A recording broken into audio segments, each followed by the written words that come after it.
Enterprises Limited Q3 FY24 results conference call. As a reminder, all participant lines will be in the listen-only mode, and there will be an opportunity for you to ask questions after the presentation concludes. Should you need assistance during this conference call, please signal an operator by pressing star then 0 on your touchtone phone. Please note that this conference is being recorded. I now hand the conference over to Mr. Ravi Singh from Piramal Enterprises Limited. Thank you, and over to you, Mr. Singh. Thanks, Nirav, and hello everyone. Welcome to our earnings conference call for Q3 FY24. Our results material has been uploaded on our website, and you may like to download and refer to them during our discussion. The discussion today may include some forward-looking statements based on management's expectations that are subject to uncertainty and changes and must be viewed in conjunction with the risks that our businesses face. On the call today, we have with us our chairman, Mr. Ajay Piramal, Mr. Anand Piramal, Executive Director, Piramal Group, Mr. Rupen Zaveri, Group President, Piramal Enterprises, Mr. Jairam Sridharan, CEO of our Retail Lending Business and MD, PCHFL, Mr. Yash Nadkarni, CEO of Wholesale Lending Business, and Ms. Upma Goyal, CFO, Piramal Enterprises. With that, I would like to hand over the call to our chairman, and I would request him to share his initial thoughts. Thank you, and over to you, sir. Thank you, and welcome to our earnings conference call for Q3 of FY24. I will speak about the company's performance during the quarter. A significant development took place in December. The RBI issued a new circular on treatment of AIF investments by banks and NBFCs. Consistent with our disclosure immediately following the circular, during the quarter we made full provisions against our exposures. This action impacted both our reported profit and AUM. We are confident of full recovery of these investments as reflected in the payment record of the affected schemes. You will notice in our investor disclosure that we have split our lending business into two parts. I would like to introduce this classification to you. A major part of our lending business now is the growth business. This comprises retail lending and our wholesale 2.0 businesses. This segment is what we are investing into, and over time you should expect this to be 100% of our lending business. As of December 2023, the growth businesses formed 72% of our AUM. This growth AUM has grown at a CAGR of 57% since the end of FY22 to almost 49,000 crores today. Within growth business, retail AUM grew by 54% year-on-year to be slightly above 43,000 crores. Our flagship mortgage business AUM now stands at more than 29,000 crores. These are growing at 27% year-on-year, cementing our leadership position in the affordable housing finance. Our granular wholesale 2.0 AUM has grown from a standing start 2 years ago to about 5,500 crores, benefiting from our revamped business model, leveraging upon the industry tailwinds. The rest of the AUM is our legacy business, comprising of wholesale 1.0 assets, security receipts, and the erstwhile AIF investments. This is a portfolio we have been writing down, and over time you should expect this to be minimal in size. At the end of December quarter, the legacy portfolio was 28% of the AUM. The wholesale AUM are down by 37% year-on-year, excluding the impact of AIF book. and by 47% year-on-year, including the impact of the AIF book. In all, our Wholesale 1.0 book is now down 57% since end FY22, from 43,000 crores to less than 19,000 crores. Thus, the growth business now is in a driving seat with 72% AUM share and at critically large size of 49,000 crores, and will dominate and drive AUM growth and earnings from here on. We have some pockets of value in the balance sheet, which we will unlock over time. We have today announced the sale of 1,440 crores from our stake in Shriram Investment Holdings. We expect closure in Q4 of this year, of FY24. The transaction is aligned with our focus on monetizing non-core assets. The carrying value of the stake was 569 crores. The gains from the transaction will further strengthen our balance sheet. You might recall that last year we offered some guidance of the contours of our lending business in FY28. We had mentioned that in that time period we intend to build an AUM of 1.2 to 1.3 lakh crores with a retail-wholesale mix of 70-30 and an ROA of 3 to 3.3%. We are progressing strongly on these key metrics. On growth and business mix, we are presently slightly ahead of our guided pace. On profitability and risk, we are on track with where we are hoping to be. Excluding the impact of AIF provisions, in Q3 of FY24, our total AUM growth accelerated to 6% quarter-on-quarter and 9% year-on-year, leading to an AUM of more than 70,000 crores. Our business mix across retail and wholesale, our AUM now is 64% retail and 36% wholesale versus 33% retail and 67% wholesale at the end of FY22. Moving on to profitability, in Q3 FY24, we improved our interest margins, fee income growth, and OPEX ratios to deliver core operating profit of 316 crores versus 237 crores in Q2 and 187 crores in Q1. An expansion in yield on AUM due to improving AUM mix and broadly stable cost of funds drove 28 bips expansion on our net interest margins. Led by retail business, the fee income grew by 83% year-on-year, and fee to AUM improved to 0.9% versus 0.5% in the Q3 FY23. OPEX grew by 5% Q-on-Q and 25% year-on-year, implying a slight moderation in OPEX to AUM to 3.8% in the third quarter versus 3.9% in the previous quarter. While increasing share of retail AUM has driven OPEX growth, and improving operating leverage in retail itself should drive a moderation in overall OPEX ratio over the medium term.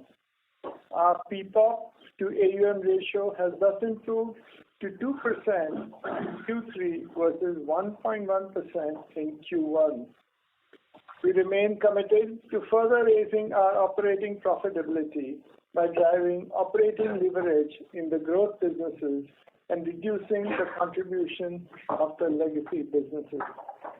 On asset quality, our overall gross and net NPA ratios were down by around 35 bps Q-on-Q, each to 2.4% and 1.1%. In retail, our 90 plus DPD ratios were stable to down across all products. In wholesale, our stage 2 plus 3 book is down 54% year on year and carries 32% provision coverage. In Q3 of FY24, our credit cost stood at 1.6%, while still running lower than our long-run expected range of 1.7 to 1.8%. Q3 credit cost was higher than the first H1 credit cost of around 1.2%. The H1 credit cost benefited from much higher recoveries. Recoveries tend to be lumpy, which can create slight volatility in the short term in the metric for us as we work on our resolution strategies. Our PAT, excluding exceptional items and one-off gains, thus stood at 119 crores versus 113 crores in Q2 of FY24 and 30 crores in Q1 of FY24. We remain strongly capitalized with a net worth of 26,000 crores and capital adequacy ratio of 24.3% on a consolidated basis, even after taking the full impact of the AIF circular. With these highlights, I will now hand over to Jairam, Yash and Upma to discuss segment-specific highlights. Over to you, Jairam. Thank you, Chair. Sorry, we lost your audio. Can you hear us? Yes. Can you hear us? Yes. Yes. All right. Okay. Let's start with retail lending. And retail lending, our AUM scaled up by 54% year on year. This goes with quarterly disbursement growth of 50% year on year. In the third quarter, our disbursement yield and the AUM yield were both stable at 14.2% and 13.2% respectively.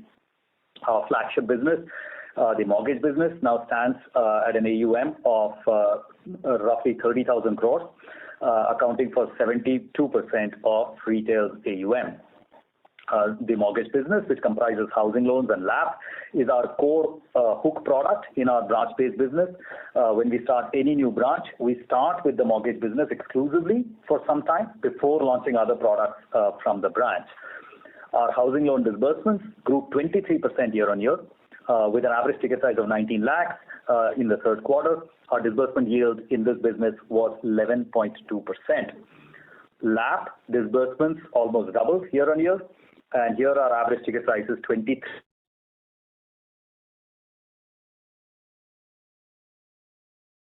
housing loans. Mortgages witnessed significant reduction in its already low 90 DPD ratios during the quarter, signifying continued strong asset quality. Our other secured loans, which are primarily used car loans, continued to witness sharp growth, with AUM up more than 3 times year on year to 1,700 crores. Our unsecured retail book has 4 products, and together they stood at about 10,000 crores of AUM. Over the last 3 quarters, through various measures to tighten credit underwriting, our disbursement volumes in this have been tightly controlled. Simultaneously, the risk metrics have remained benign. 90-plus delinquency has been around 1.4 to 1.6% in the last 3 quarters. We have also shared during this quarter a special analysis on unsecured lending, given all the interest in that segment, about how our consumer unsecured business has done as opposed to our business unsecured loans. We have broken up the consumer unsecured loans, which are about 6,000 crores of the total 10,000 crores. We have split that up into loans above and below 50,000 rupee ticket size. And we have also shown how that portfolio breaks up between salaried personal loans business done from branches and digital loans. What you will find from those special analysis pages in our presentation is that loans that are below 50,000 rupees in ticket size have in general been 2 to 3 times higher, 90-plus delinquency rates, than that of loans above 50,000 ticket size. However, these loans are just about 10% of consumer unsecured, and the risk here as well, through a series of actions on our part, has come down quite sharply. You will see both the risk chart as well as the contribution chart in our presentation in the special analysis slides. We have launched and scaled up our branch-originated salaried personal loans business, and this has led to its share in disbursements increasing to 39% of unsecured consumer loans versus 20% same time last year. We continue to make steady progress towards long-term operating profit metrics, which we have shared with you in the past. Yields and fee income have been stable at fairly healthy levels. OPEX ratios as well have been moderating from the highs seen in FY23. Our OPEX to assets ratio was down another 20 basis points during the course of this quarter. As we continue to expand our retail lending business, we are also investing in manpower, branches, technology and analytics of our retail lending business for continued strong future growth. We continue to add branches to our network, and during the quarter we added 28 new disbursement active branches, aggregating to a total of 95 branches added over the course of the last 12 months. With this, we today have a network of 470 conventional branches and 179 microfinance active branches. Speaking of microfinance, we have also this time specifically shown delinquency trends of the microfinance business and of the unsecured business loans portfolio as well for you to look at as part of our special analysis slides. Talking about our branch network for a minute, last year at the same time we had 93 branches which were less than 1 year old. Those 93 branches are today all in the 1 to 2 year old category. That kind of mix shift implies that you should expect to see, and we do see, more than 2x the productivity at this vintage compared to what these branches had in the 6 to 12 month vintage. This will remain the key driver of improvement in OPEX to assets for retail segment as we move towards our target of 3.5 to 4% OPEX to assets ratio compared to where we are today, which is 5.6%, down from 5.8% last quarter. Our consumer franchise today stands at 3.9 million. We acquired another 3 lakh new customers during the quarter, and our active customers out of this 3.9 million is today 1.2 million, and this entire 3.9 million base continues to form a strong base for us to do cross-sell activities in the future. That's the summary on the retail lending business, and to walk us through our wholesale business, Yash, I'd invite you to take it on. Thanks, Jairam. In our Wholesale 2.0 AUM, we are focusing on building a granular and high-quality portfolio. Our 2.0 AUM grew 24% quarter on quarter to 5,562 crores across real estate and corporate mid-market loans. Our 2.0 loans are performing well and are in line with or ahead of underwriting as reflected in prepayments in the portfolio, which stood at 980 crore in our new real estate book since inception, which illustrates the credit quality of the underlying borrowers.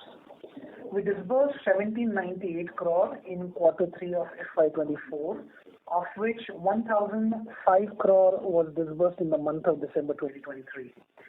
The average ticket size is around rupees 157 crore for real estate loans and 57 crore for corporate mid-market lending, highlighting the granularity nature of the portfolio. We will further build this book in a calibrated manner while capitalizing on the market opportunity. In our legacy business, we have achieved an accelerated rundown of Wholesale 1.0 AUM, which is down 57% since March 2022, in line with our strategic focus. In the last few quarters, we generated gross liquidity of 7,100 crore.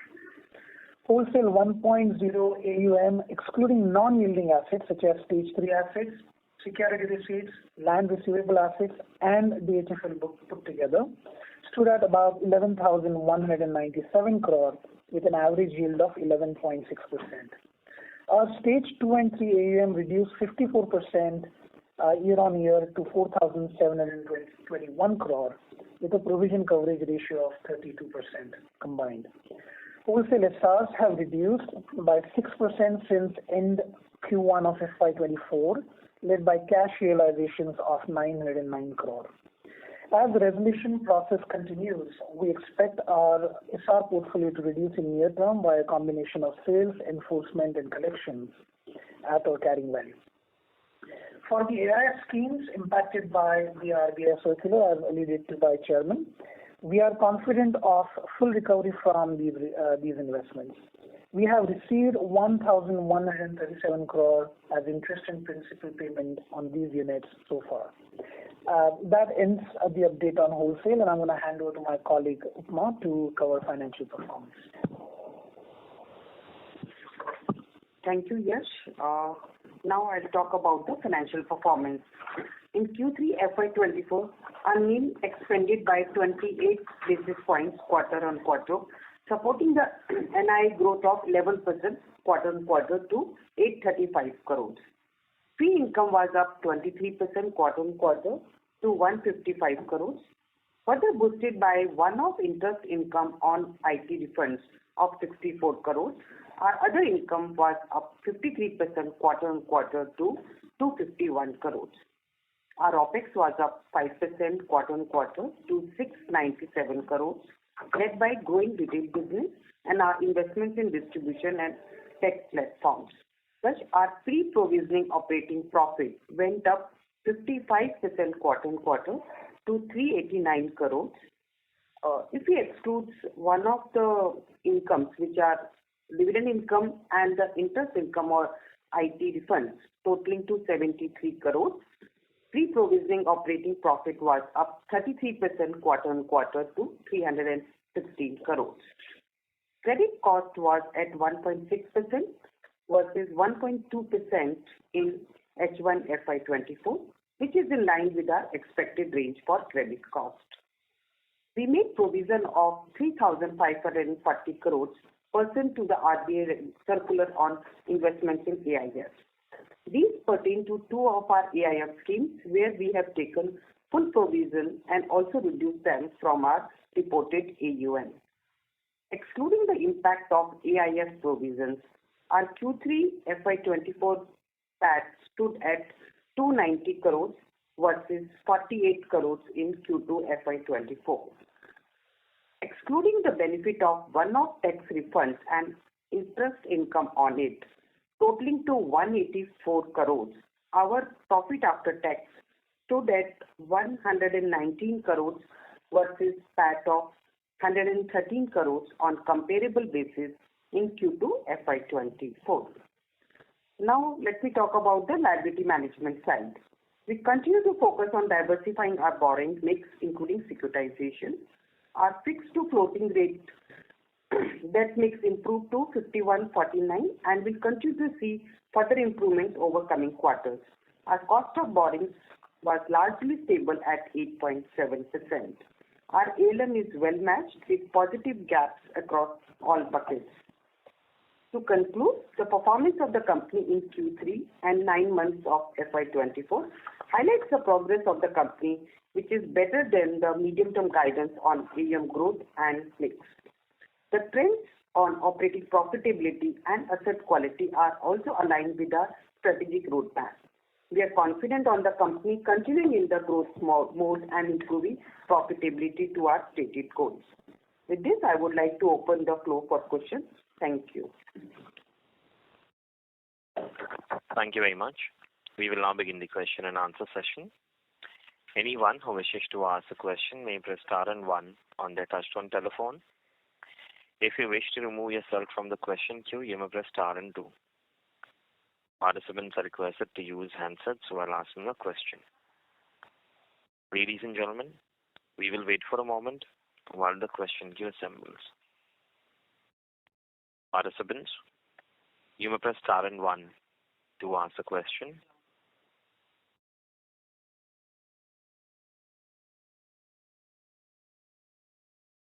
The first question is from the line of Avinash Singh from Emkay Global. Please go ahead. Yeah, hi. Good evening. A couple of questions. The first one on your AIF investment. So for the two investments, you have made provision of around 3,500 crores. So if you can just sort of provide some color around the life cycle of the AIFs and kind of tentatively when one can expect the recoveries to happen? That's one. And the second one would be if I look at slide 12, where you have sort of given in one of the charts, profit after adjusting for one-offs.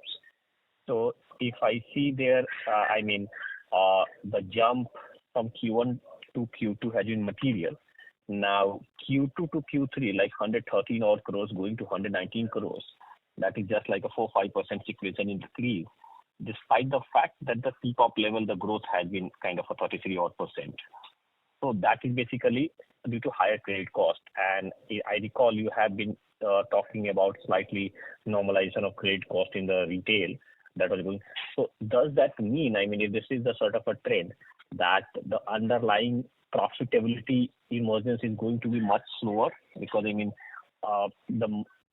like Q3 seeing a normalization of credit cost, and then the PAT or the adjusted PAT is not growing in line with PPOP. So can you just provide some color? How do you see that? With the credit cost normalizing going further, how sort of your underlying PAT going to develop? Thanks. Thanks for your questions. This is Yash. I will take your first question and let Jairam run with the second one. On AIF, just to give you a background on these AIFs actually came into being back in 2020. So these have been in existence for 3 odd years now. When these AIFs were formed, the portfolio comprised loans, about 35 odd loans, which were held by these AIFs, in which we had the exposure. Today, out of 35 loans, 22 loans have exited, and what's left is 13 loans. Proceeds of these 22 exited loans have been used to bring down the size of the AIFs. When they were formed was roughly in the range of 8,000 crore to today, which is 3,500 crore, which is the amount we have as a prudent measure in response to RBI regulation taken through the P&L. As far as the plan is concerned, it was always our intention to work on the underlying assets as part of 1.0 recovery as a strategic plan and bring this portion of the balance sheet down systematically over the next few quarters.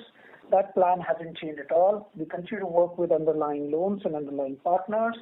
We continue to expect liquidity of the underlying assets to occur as we go from here. These loans are all performing. We get paid interest and we get paid principal as they fall due. And we are quite confident that we will recover pretty much everything that we have taken a pain on this quarter as we go from here.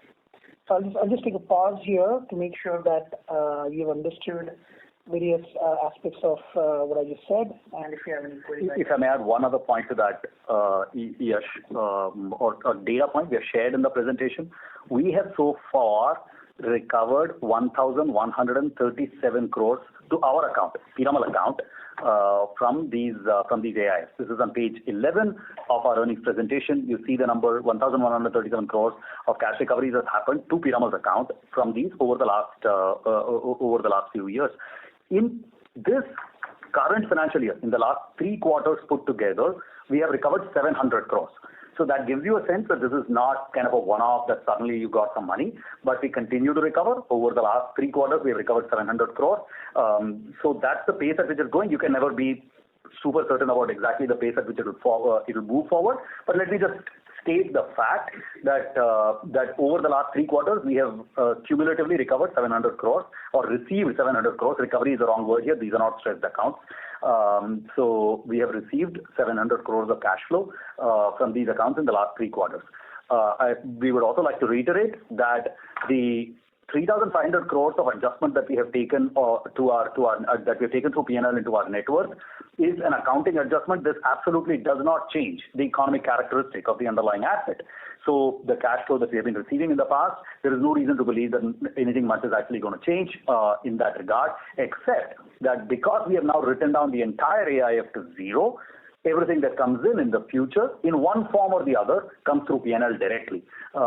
So that's the change that you will see, that you will continue to see some extraordinary positive inflows coming in from these AIF flows, which would otherwise have shown as normal, regular income. You will see them now as extraordinary item for the quarters to come. I hope that clarifies the part on the AIF side. Let me do the credit cost side or the PAT side thing as well, and then we will see whether you have any further follow-up. On your point on profitability, you're absolutely right. Our PPOP increased materially during the course of the quarter. However, our profit after taxes did not materially change. The delta, of course, is caused by credit costs, which went up by about 60 crores. The core credit cost went up by about 60 crores during the course of the quarter, from roughly 200 crores to 260 crores, give or take. So a 60 crore increase in credit cost happened. The gross credit cost is about the same. Nothing much has changed here. What has happened is that there are recoveries that happen in our wholesale business, which tend to be bulky. So sometimes you get big bulky recoveries and sometimes you don't. And last quarter, it just so happens that we have had 140 crores of higher recoveries than we had in this quarter. And that explains all of the difference and more of what you're seeing in credit costs. Basically, smaller recoveries pool from Wholesale 1.0 is what explains all of this difference. 140 crores of extra came from there. So that's the reason why you see the PAT not growing as well. But this recovery stuff is a bit bulky, especially in Wholesale 1. It's bulky. Sometimes it comes, and when it comes, it will be a large number. So I don't think this changes anything with respect to our long-term profit trajectory. Our long-term profit trajectory continues to be strong, and you should continue to expect strong improvement in the profit profile in the quarters to come. Yeah, thanks. A quick follow-up, just accounting perspective. I mean, whatever income that will come from this 35 billion of NPA declared AIF or provided. So how will you account? I mean, you are getting back the principal or the interest. How will it get accounted? See, we don't know yet, is the honest truth. There will be some part of it which will show up as interest. There will be some part of it which will show up as extraordinary income. There will be some part of it which will show up as other income. So we don't know. We need to work with our auditors. The one thing that is for certain is that all of it will come through P&L, because the hit has gone through P&L. So all of the inflow will also come through P&L. Yes, and so we will continue to make disclosures which make it very clear how much of the income that we make from next quarter onwards is coming from this AIF pool. We will try and keep it separate as much as possible so that you can see it clearly. We will try and make those disclosures. As that happens, the capital that has gotten consumed, we have consumed about 400 basis points of capital because of this AIF thing. That capital will also keep getting released as the recoveries come. We will try and be as clear about this as possible in our disclosures in the quarters from now. Okay, thank you. Thank you. Next question is from the line of Piran Engineer from CLSA India. Please go ahead. Yeah, hi. Thanks for taking my question. A couple of things, and I think I probably might have missed this in the initial comments. Our wholesale stage 2 has seen a jump Q1Q. Have you all commented on that? Have I missed anything here? No, you didn't miss anything. Okay, can you then help clarify, please? We had one account which slipped into stage 2, and that's what explains the increase in the stage 2 bucket. And corresponding with that, we have obviously taken more provisions. Okay. Any color on the industry, etc.? What is the let's call it timeline that you're looking at for an upgradation, or is this more a watch list account that could slip into NPL next quarter? No, it's actually the mismatch in the cash inflow from the underlying asset which caused this, and we had changed the ECL criteria where once the account slips to stage 2, we actually keep it there for 6 months at the very least, right, before reverting it back to stage 1. So we don't see an upgrade happening for the next couple of quarters at least, but we don't see this slipping into stage 3 either. And Piran, it is a Wholesale 1.0 real estate asset. So the industry is the same. The real estate it's a real estate account. Got it. Okay, that's useful. Actually, Jairam, just on unsecured loans, now we've got a book of 10,000 crores. Couple of things. One is, how should we think about economics in the own channel versus the fintech channel? That's one. Because obviously you mentioned yields of 18-19%, but through the fintech channel, I would assume it's actually much lower. And secondly, our sub 50,000 rupee digital lending book is also quite large now at 4,000 crores. How do we think about, given the RBI's, let's call it actions or concerns over 50,000 rupees unsecured loans, how should we think about your strategy? अच्छा, तुम्हारा second question पहले बोलता हूँ मैं. यार less than 50,000 rupee loan book का AUM is only 600 crores. Please look at page 27 of our disclosures. The total have a total unsecured book of 10,000. Split that into two parts. Consumer is 6,000, business is 4,000. Mota moti. Within that 6,000 of consumer, about 600 is less than 50,000, and the rest, like 5,500 crores, is greater than 50,000. So less than 50,000 consumer is only 600 crores of exposure. Needless to say, that's much higher delinquency. The delinquency, as again you can see on page 27, the delinquency we have been able to bring down quite materially in the last 2 quarters through a series of actions that we have taken. However, it is still high. And it is this part of the book is essentially a sort of a flywheel kind of business. You are going to originate a bunch of customers here, and only a small part of them are going to flow through the funnel to become large ticket customers of yours in the future. So that's the way to kind of think about it. Now, on economics, please. On your slide 27, the digital loans average ticket size of 50,000. I know it's average, so some will be above, some below, and that's about 38% of your total unsecured AUM. Yeah. But digital channel, there are two ways to look at it. One is by channel and one is by ticket size. The ticket size one covers the whole thing. It's digital, non-digital, everything put together. 620 crores is AUM, which is less than 50,000 in ticket size. Okay, at disbursement, right? It's not that after rundown it comes below 50,000. No, it's at disbursement. It's all at disbursement. Okay. Now your economics point. Fintech and non-fintech, yeah. Yes. So the fintech business, broadly speaking, the fintech business is being done at roughly 14%, 14.5% IRR, right? But as you can see on where is the fintech on our slide? Page 29. If you see page 29, the fintech business is largely protected through FLDG. This again is a new disclosure that we have added this time, just to give people a better sense of how that digital business is going on. So we are currently about 90% of the fintech business is protected through FLDG, which essentially means I'm not facing any of the credit costs. I'm only facing credit costs on that 11%, which is up there. So essentially, I have a 14% IRR business with pretty much no OPEX and no credit cost. So currently, it tends to be very profitable.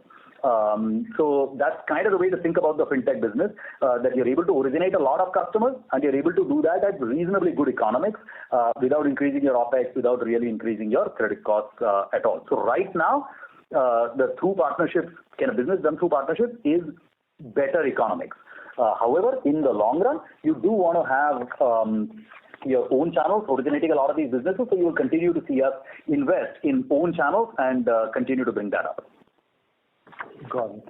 Okay, this is useful. Thanks a lot, Jairam. Thanks, Piran. Thank you. Next question is from the line of Nischint Chawathe from Kotak. Please go ahead. Just one from my side. You mentioned that AIFA has your exposure of 3,142 crores. I just wanted to know what is the total size of the AIF out here, including the other investors? So at inception, the total size across both the AIFs was about 8,000 crore, right? Of which the first one was 7,260. What's left now on our balance sheet is 3,500 crore, and all of that actually attributes to our investment or our holdings. So there is no third-party investor left in the AIF anymore. all the assets and the cash flows that the assets generate are to our benefit going forward. That tranche and the senior is paid off. So that is correct. I think whatever is now sort of in the AUM is completely belongs to you. That is correct. And you said that you received around 800 crores in the last 3 quarters from this. 700 crores. Yeah. 700 crores from the last 3 quarters. Yeah. But in all, 1130 odd crore in addition, of which the 700 crore is part. To say that, look, this will sort of, run down over the next, 10, 12 quarters or so? Our plan is to actually run it down more sort of faster and quicker than that. I think we don't give specific guidance in terms of the velocity at which this will, but all I would say is that these assets have been in the portfolio for some time. They've been performing. Our partners as well as we have received cash coming from this portfolio, and our effort is going to be on receiving cash from the portfolio over the following quarters. And we'd like to reiterate that 700 crores cash flow last 3 quarters. It gives you a good sense of the pace at which stuff is coming. That should provide a decent sort of anchor for you to think about going forward. And everything that comes in here is directly to P&L. Some color of the underlying assets. I mean, how many of these projects would be already completed, under completion, near completion, or anything else that you could share? So these are 13 different loans. All of the loans are residential real estate project finance loans, and they are at different stages of execution. None of these underlying loans are backed by undeveloped or early stage land parcels. These projects have been in production for some time at different stages, as I said, and therefore cash generation has been happening here. That was my question. All the best. Thank you. Thank you. Next question is from the line of Kunal Shah from Citigroup. Please go ahead. Yeah. So particularly with respect to the stage 2 assets, almost like 7,000 odd crores kind of increase. So if we look at it in terms of the provisioning which we were carrying on this asset, and how much that would have actually impacted the credit cost, because earlier you mentioned it was largely because of the lower recoveries on account of which the sequential credit cost seems to be up. But was there any increase on account of the higher provisioning towards this particular asset? Yeah, the delta is 700 crore, not 7,000 crore. Sorry, 700 crores. Yeah. So a small part of it was due to this, but not a material one. Yeah, I mean, of the total provisions that, Kunal, the total provisions in the quarter are about 250 crores, right? If you see, stage 2 addition is about 160, 170 crores, and the rest is write-off. Basically, that's moti what has happened, and so there is this 700 crores that has come in, has gotten provided for at the rate of roughly 30%. So moti 200 crore का provision वहाँ पर है और बाकी कुछ write off है. Oh, okay. So there was nothing which was there in the stage 1 as such. Okay, when it was in the stage 1, it was still provided at the regular run rate of 3% odd or so. It was moti 5% क्योंकि wholesale के accounts हैं, so moti 5%. 5%, and then incremental you would have done. Okay. So 25% हमने अभी किया होगा. Yeah. So 200 crores coming particularly from this, and balance is coming from the write-off. And again, getting on to the write-off, so this is again getting into the lower ticket size, because we are seeing a sharp decline out there in terms of the in terms of the 90+ delinquency out there. What we have shared in our presentation, particularly the less than 50,000, it's coming up from 4.4. Maybe that proportion is still quite low. In fact, only like 600 crores. But you're right. वहाँ पर write-offs होती हैं काफी. Write-offs होती हैं, but it's not purely because of write-offs that the ratio is coming down. If you see, the denominator has been very flat. It's been roughly 550 से 600 crore का denominator throughout for the last 5 quarters. that less than 50,000 crores 50,000 rupees mein. So the denominator is roughly flat. Yeah, it is just that in these really small ticket cases, you either do a very quick settlement with the customer, take whatever money you can and you go away, or you take the write-off and actually close the account and move on. You can't actually sit with these accounts for long periods of time because it doesn't work. You're never going to recover any money. If you don't recover it very quickly, you're not going to recover it at all. Sure. And lastly, in terms of the increase in the borrowing cost and maybe the bank borrowings, how much is the increase that we have witnessed? Because we are not seeing much of the increase in the cost of funds. It's hardly gone up by 10%. You've seen cost of funds has gone up at a stock level by about 10 basis points. Marginal costs are indeed high. I have to say 870 is where we are at a stock level, but on a flow level, it's 9.25 to 9.5 is kind of where marginals are at. So marginals have gone up by 25 basis points, roughly 20 basis points, ever since RBI's NBFC risk weight thingy happened. So it is, so it has gone up a little bit since then. Okay, so 20-30, and that will get reflected in terms of the overall borrowing cost as well. Let's see. There's a lot that is going to happen. Let's see what RBI themselves do in the coming few quarters and the few policy meetings that are lined up.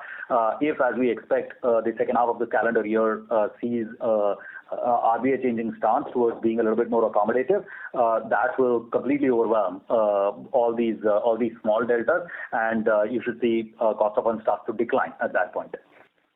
Sure, got it. Okay, yeah. Thanks, Kunal. Yeah. Thank you. Next question is from the line of Harshvardhan Agarwal from Bandhan Asset Management. Please go ahead. Hi sir, thanks for the opportunity. I just wanted to understand on the stake sale that we have done from Shriram, any residual stake that we are left with in any of the Shriram entities? Yes, Harsh. All our ownership in the general insurance and life insurance businesses of Shriram remain intact after the sale.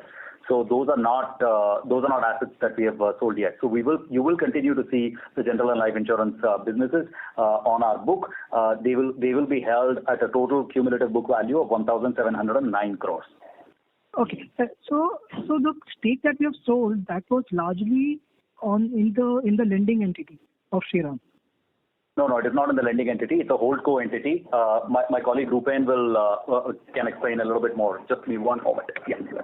It's an entity called Shriram Investments Holdings Limited. This entity held a bunch of their investments, including some stake via this entity into the main lending entity called Shriram Finance. They also held their brand and the associated cash flow of that group in this entity. And there are a bunch of other investments. So we just monetized this particular company. This company was spun out as part of the demerger that happened in December 22, which led to the creation of SFL, LI, GI, and this company. Sure, that is. So just one last quick thing. What is our stake in the insurance entities now? As in the percentage? On a beneficial interest basis, about 13.3 on GI and 14.9 on LI. Sure. Great. Thanks a lot, sir. Thank you. Next question is from the line of Praveen Rathi from Praveen Rathi and Associates. Please go ahead. Hi, good evening. I have two questions for Jairam. First, what is our current position pertaining to deferred tax assets? When can we see it to be accounted for in our books of accounts? When this DTA availability will get time barred? And the second one, what is the status of unrealized bought a few years ago? When can we see it to be monetized? What was the second question? I couldn't hear your second question. Can you please repeat that? What is the status of the unrealized land bought a few years ago? When can we see it to be monetized? Okay, got it. Okay. Hey, on DTA, deferred tax assets, Q4 is the timeline. get to know.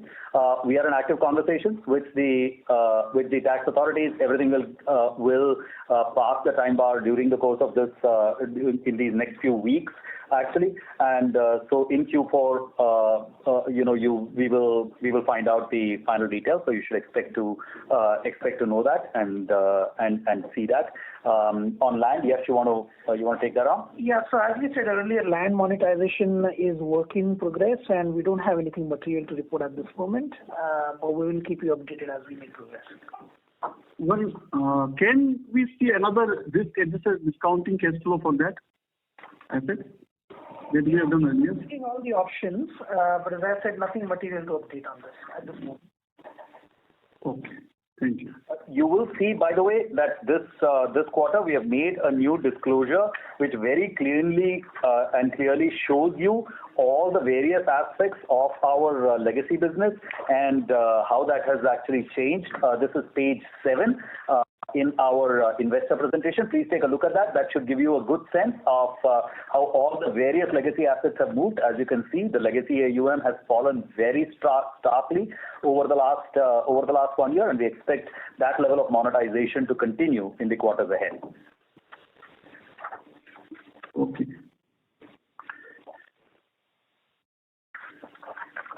Thank you. Thank you. Next question is from the line of Vinod Jain from WF Advisors. Please go ahead. Good evening. My question relates to loss on derecognition of financial instruments. What is the nature of this net loss on derecognition of financial instruments under amortized cost category? I'm sorry, we are losing your audio. There's slight disturbance from your line. Yeah, can you hear me now better? We can hear you, but there's a bit of disturbance from the line. Okay, I'll try one last time. My question relates to loss on derecognition of financial instruments. We're not sorry, but still your audio is breaking. Vinodji, I think I got the essence of your question. So I think you were talking about our SEBI disclosures, where we have loss on sale of financial instruments. All this is, by the way, this is one part of the overall credit cost picture that we share. When we say that the overall credit cost for the quarter is 250 crores, all this is captured as part of that. This sub part is any losses that you take when you sell any one of the investment instruments that you might have. In our case, during the course of the quarter, there was some sale of security receipts that happened, which came with a little bit of a hit, which is incorporated here. However, I want to reiterate that all this is part of the 250 crores of credit cost that we mentioned. So you don't need to go beyond the 250 crores. Everything that is there in the SEBI disclosures will all tie up to the 250 eventually. Okay, understood. And how is this line item expected to behave in the coming quarter? See, we have guided on credit cost overall as being 1.7 to 2% at the overall level. This quarter we had 1.6%, and last two quarters we have been in the 1.2, 1.3% kind of range. Let's see if we have, in the quarters that we have strong recoveries in our wholesale business, we are in the 1.25 kind of range, and when we have slightly less recoveries, we are in this 1.5 kind of range. You should expect us to be roughly in that range in the times ahead as well. Understood. Okay, that answers my question. Thank you. Next question is from the line of Arpan Agrawal, individual investor. Please go ahead. Hi, good evening. My question is on profitability on the interest earning assets. So we can ignore the one-offs and the non-interest earning assets. And I'm already assuming that the long-term OPEX will be around 3% and credit cost will be around 1.5%, 2%. So my question is, do we expect profitability to increase in the long term, either due to borrowing costs going down or yield increasing? Yes, absolutely, Arpan. And you're pointing out all the right things. What do we need to see for us to build a 3 to 3.25% ROA, which is what we have guided? You need to see, first and foremost, OPEX needs to come down from its current level, 3.8%, to a little bit more like 3%. Number 2, you need to see yields go up, yields plus fees. I would put that together. Again, you're seeing that happen, but you need to see more of that take place. And hopefully a little bit of moderation in cost of borrowing. These three things, if they happen, and even if credit costs stay roughly where they are right now, you will see us get to 3 to 3.25. So those are the three things that fundamentally need to change. And the one thing that doesn't need to change is basically credit cost, which needs to be somewhere in this 1.5 kind of range. And we have good line of sight on all three of those items. Perfect. I have a follow-up question. So, is it possible to provide the average yield as a percentage of the interest earning assets? There is there is one disclosure. Look at page number. Sorry. Yeah. So page 36. 36. Yeah, page 36. That will show you in our legacy business what the yields are for the performing part of the or the loans part of the legacy business, and everything else, of course, there it doesn't contribute to yield. So 11.6% is the yield that we are getting on the loans, and the rest of the book, about 7,500 crores, does not contribute to yield. But this is on the legacy book, right? So on 2.0 new business, it's obviously different, close to 14%, and retail is different. All right. Thank you. Thank you. Thank you. Next question is from the line of Agam from Flute Aurora Enterprises. Please go ahead. Thank you for taking my question, sir. Just wanted to check if there's any update in terms of the upgradation of the long-term credit rating of the company. Nothing to report just yet. See, the credit rating agencies, just like all of you in the equity market, watching our numbers. They wanted more clarity on things like AIF and credit cost trajectory and our legacy business, etc. as well. So some of our disclosures this time are also aiming at providing more clarity to some of these constituents, and we continue to have those conversations. I have nothing to report at this moment. Understood. Thank you. Thank you very much. Ladies and gentlemen, we'll take that as the last question. I will now hand the conference over to Mr. Ravi Singh for closing comments. Thank you everyone for joining this call today. If you have any further questions, please reach out to the investor relations team. Have a good day. Thank you. Thank you very much. On behalf of Piramal Enterprises Limited, that concludes this conference. Thank you for joining us. You may now disconnect your lines. Thank you.